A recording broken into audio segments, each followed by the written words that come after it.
చెట్టే ఉంది దాంట్లో. 2, 3 చెట్లు పెట్టుకోవచ్చు. మనం ఒక చెట్టు సరిపోద్దని రెండో గింజయితే దాంట్లో పెట్టాను. ఆల్మోస్ట్ మనకి క్రాప్ అయితే వస్తుంది బీన్స్ ఎప్పటినుంచో.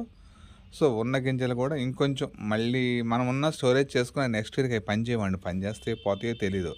సో, దానికంటే మనం పెట్టేసుకుంటే కనీసం మనకి ఈ ఈ సంవత్సరం క్రాప్ అయినా మనం తీసుకోగలుగుతాం గదండీ!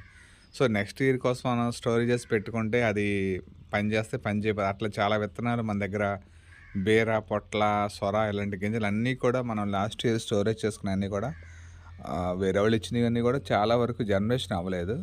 సో, మళ్ళీ ఆ ప్రాబ్లమ్ ఏంది చూసారా ఇగురు చూడు ఎలా వస్తున్నాయండి. ఇక్కడంతా కూడా అలసందలు బీన్స్ చాలా బాగా వస్తున్నాయి. సో, మనం ఏంటంటే ప్రతి కుండీలో ఒకటో రెండో మొక్కలు గింజలు అలా పెట్టుకుంటూ వెళ్ళిపోయాం.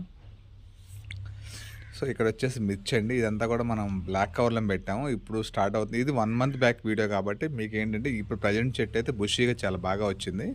ఇది స్టార్టింగ్ అండి. అంటే మన